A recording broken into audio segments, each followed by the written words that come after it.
Haïti. Ces noms portent des blessures, ils portent des colères, des larmes, des silences trop longs. Mais aujourd'hui, je ne viens pas caresser les plaies. Je viens dire ce que beaucoup pensent sans oser le dire. Haïti n'est pas à genoux parce qu'elle est faible.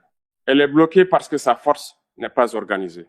Et tant que ce point ne sera pas compris, on changera de visage, pas le destin. Je parle ici sans peur. Je parle avec respect, mais sans détour. Parce qu'un peuple ne se réveille pas avec des mots doux, mais avec la vérité. La vérité est simple. Les Haïtiens sont intelligents, ils sont courageux, ils sont créatifs. On le voit partout où ils vont. Avec peu, ils font beaucoup. Avec presque rien, ils survivent. Mais l'intelligence seule ne bâtit pas une nation. Sans direction commune, elle devient dispersion. Quand chacun avance pour soi, le pays recule pour tous. Le vrai problème commence là, dans la tête, dans la manière de réagir, de décider, de penser ensemble. Un peuple qui agit seulement avec l'émotion devient prévisible.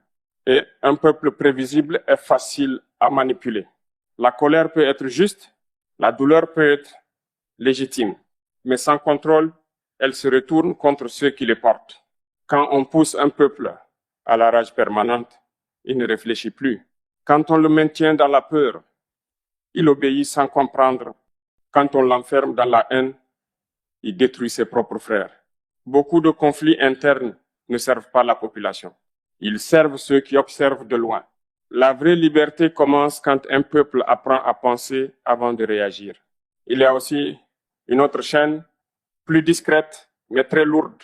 C'est l'attente. Attendre un sauveur. Attendre un homme providentiel. Attendre une aide extérieure. Attendre un miracle. L'histoire est claire pourtant. Aucun peuple ne s'est libéré parce qu'on l'a sauvé. Les peuples se libèrent quand ils prennent leurs responsabilités.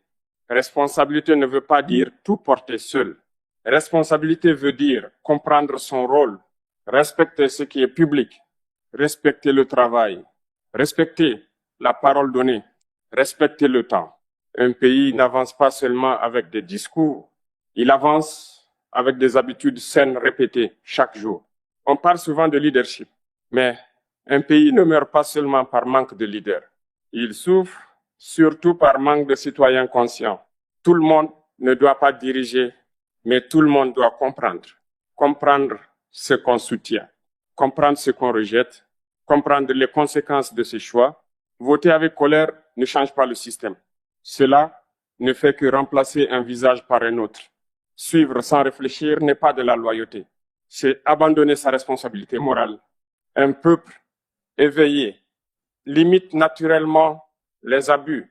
Beaucoup disent vouloir le changement, mais le changement fait peur parce qu'il oblige à quitter de vieilles habitudes, à perdre certains avantages personnels, à remettre en question des comportements normalisés. On ne construit pas un avenir nouveau avec une mentalité ancienne. Le changement réel est un travail, pas un slogan. Il demande de la discipline. La discipline n'est pas la brutalité, ce n'est pas l'oppression. La discipline, c'est respecter l'heure, respecter l'engagement, respecter la règle commune. Tous les pays qui se sont relevés ont suivi ce chemin. Le talent sans discipline se perd. La créativité sans cadre se disperse. Il existe une révolution plus difficile que toutes les autres. C'est celle de la conscience individuelle.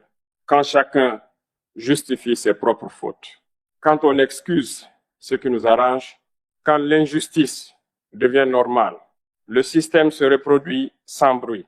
Un pays se construit aussi par l'éthique quotidienne, par l'honnêteté ordinaire. Il y a enfin une richesse que l'on gaspille trop. Le temps, le retard devient une habitude.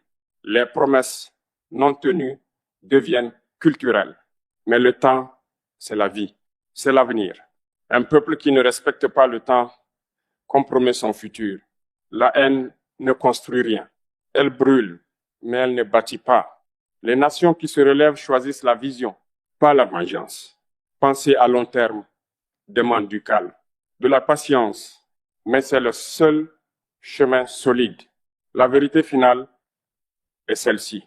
Haïti ne changera pas parce qu'un homme se lève. Elle changera quand un peuple se réveille, quand chacun cesse de se voir comme une victime et commence à se voir comme une partie de la solution, sans miracle, sans bruit inutile, sans violence. Ce jour-là, Haïti ne sera plus jamais la même. Silence. Il y a un moment où un peuple doit arrêter de se mentir, pas pour se détruire, mais pour enfin se comprendre. Beaucoup de Haïtiens aiment dire que le problème vient toujours d'en haut, du président, du gouvernement, des grandes décisions. Mais un pays ne s'effondre pas seulement par ses dirigeants. Il s'effondre quand les mêmes comportements se répètent à tous les niveaux. Quand on vole petit et qu'on critique le grand voleur, quand on triche un peu et qu'on condamne la corruption, quand on exige la justice, mais seulement pour les autres. C'est là que le système devient solide, parce qu'il est reproduit chaque jour, sans bruit. La vérité est dure, mais elle libère. Un pays ne dépasse jamais le niveau de conscience moyenne de sa population. On parle souvent de pauvreté, mais la pauvreté la plus dangereuse n'est pas celle de l'argent. C'est la pauvreté de vision, quand on ne pense qu'à aujourd'hui, quand on vit seulement pour survivre. Quand demain n'existe pas dans les décisions, alors tout devient fragile. Un pays se construit quand les gens acceptent de perdre quelque chose aujourd'hui pour gagner quelque chose demain. Refuser un gain facile. Respecter une règle même quand personne ne regarde. Dire non à ce qui détruit même quand c'est tentant. Ce sont ces gestes invisibles qui font les nations solides. Beaucoup pensent que la diaspora est la solution magique ou que le pays est perdu tant que les jeunes partent. La réalité est plus complexe. Un pays n'est pas sauvé par ceux qui partent. Il n'est pas détruit par ceux qui restent. Il est sauvé quand ceux qui restent et ceux qui partent pensent dans la même direction. Quand l'argent envoyé sert à construire, quand le savoir acquis sert à transmettre, quand l'expérience devient un pont, pas une fuite. Mais cela demande une chose rare, la confiance collective. Et la confiance ne se décrète pas. Elle se construit par la cohérence, par la parole tenue, par les actes répétés. Sans confiance, même l'aide devient poison. Il faut aussi parler d'un sujet que beaucoup évitent. La responsabilité individuelle, ce n'est pas un mot à la mode. Ce n'est pas une accusation. C'est une réalité simple. Un pays change quand chaque citoyen se pose une seule question. Qu'est-ce que je fais, moi, chaque jour, qui aide ou qui détruit ce pays? Pas ce que je dis, pas ce que je poste, pas ce que je critique, ce que je fais.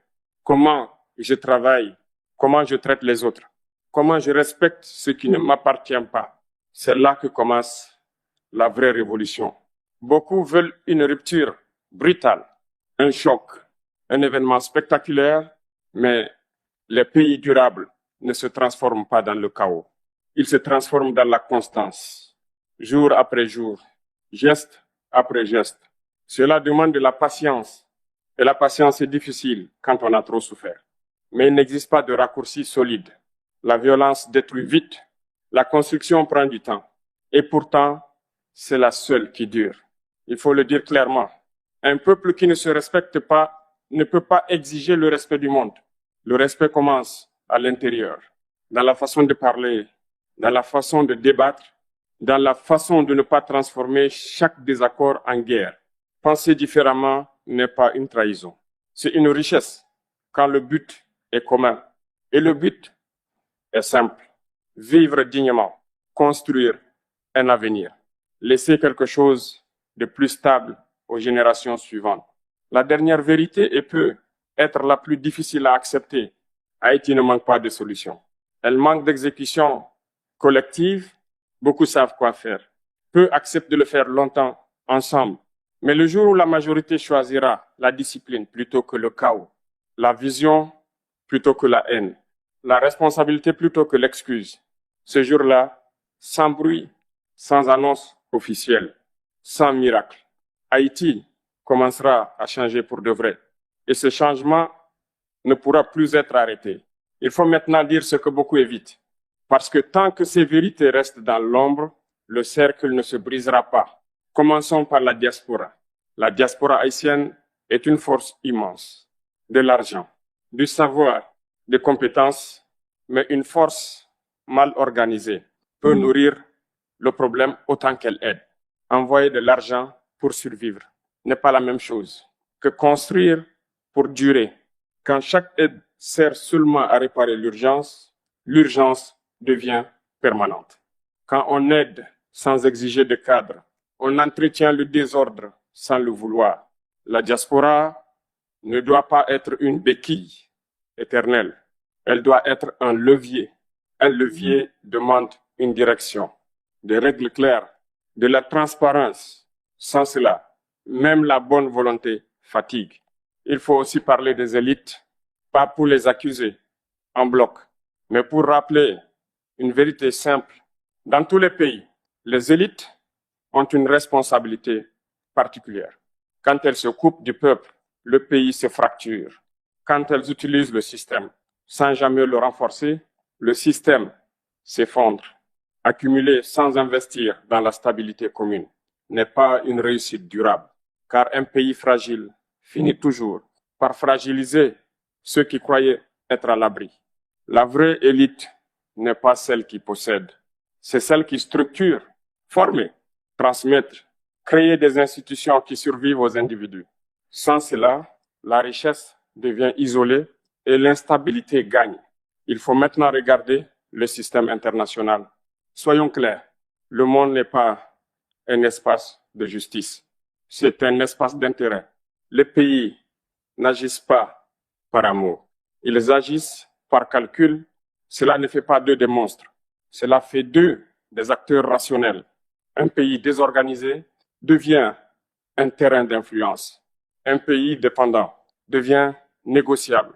Un pays divisé devient manipulable. Le système international n'exploite pas le vide. Il l'utilise et ce vide commence à l'intérieur. Aucun pays n'est respecté parce qu'il crie. Il est respecté parce qu'il est cohérent.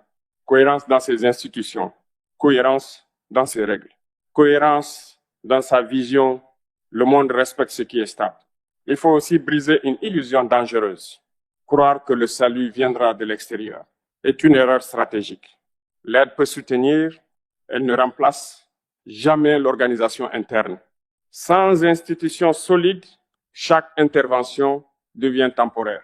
Et le temporaire répété devient une dépendance. La souveraineté réelle ne se proclame pas, elle se construit par l'éducation utile, par l'économie productive, par la justice fonctionnelle. Sans cela, les discours restent des symboles. Il faut dire aussi une chose difficile. Le monde n'attend pas qu'Haïti réussisse. Mais il n'empêche pas non plus un pays organisé de réussir. L'histoire le montre. Les nations qui se sont relevées n'ont pas demandé la permission. Elles ont travaillé en silence. Elles ont corrigé leurs failles internes avant d'exiger le respect externe. La dernière responsabilité est collective. Diaspora, élite, citoyens ordinaires. Personne n'est exclu. Chacun a un rôle, même petit, construire un cadre, refuser le désordre normalisé, exiger la cohérence, sans haine, sans illusion, avec lucidité, car au fond, le destin d'Haïti ne se jouera pas dans les discours internationaux. Il se jouera dans la capacité des Haïtiens à penser ensemble, agir ensemble et tenir ensemble dans le temps. Le jour où cette cohérence apparaîtra, le système international s'adaptera. Toujours, silence. Il y a un moment où il faut arrêter d'expliquer et commencer à regarder la vérité en face.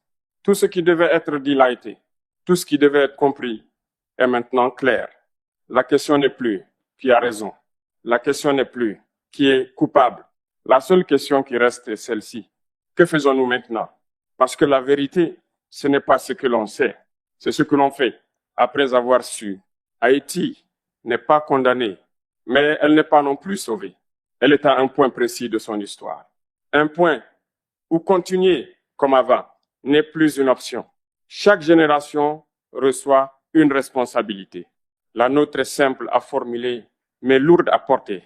Soit nous continuons à répéter les mêmes erreurs, soit nous acceptons de devenir la génération qui change la trajectoire.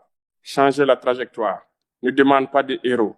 Il demande des adultes conscients, des personnes qui respectent le temps, qui respectent la parole donnée, qui respectent ce qui ne leur appartient pas. Des personnes qui comprennent que la liberté n'est pas le désordre, mais la responsabilité partagée. Le monde n'est pas injuste par nature. Il est structuré. Et tout ce qui est structuré respecte ce qui se structure. Haïti sera respectée le jour où elle deviendra cohérente. Cohérente dans ses choix, cohérente dans ses règles, cohérente dans sa vision. Pas parfaite, mais cohérente. Il n'y aura pas de grand signal, pas de date officielle, pas d'annonce spectaculaire. Le changement commencera silencieusement, dans une décision juste, dans un refus de tricher, dans un effort maintenu, et puis un autre, et encore un autre. C'est ainsi que les nations se relèvent. Si quelqu'un cherche encore un sauveur, il perd son temps. Le seul sauveur possible, c'est un peuple qui décide enfin de se respecter. Et ce respect commence maintenant, pas demain, pas après une élection. Maintenant, dans la manière de penser, dans la manière d'agir, dans la manière de construire ensemble. Si cette compréhension s'enracine, rien ne pourra l'arrêter. Parce qu'un peuple éveillé est plus fort que n'importe quel système. Et ce jour-là, sans bruit, sans violence, sans miracle, Haïti ne changera pas seulement, elle entrera enfin dans son avenir. Wow, merci pour attention.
Waouh, merci pour l'attention parce que vous prenez le soin, vous prenez le temps pour capable garder vidéo ça. Merci parce que vous vivez juste dans la fin. Déjà, nous disons ou même qui voulait pour bel message ça ou genre de travail ça ou genre de contenu ça ou vivre plus loin dans quatre coins pays d'Haïti, pas négliger, liker, partager, commenter pour plus de monde capable ouais travail là. Jean nous sortant de là, c'était Ibrahim Traoré, président Burkina Faso, qui t'a adressé directement à la nation haïtienne. Côté que la prêcher nous pour nous réveiller conscience nous, pour nous prendre responsabilité nous parce que pays a pas pauvre, pays a pas dans niveau où faut faire nous croire. C'est nous mêmes qui pour me prédestiner nous en main pour nous changer pays a. Si vous voulez genre de message ça ou genre de contenu ça ou abonnez avec channel là, partagez pour travailler là capable de vivre plus loin. Déjà nous vous merci parce que vous supportez.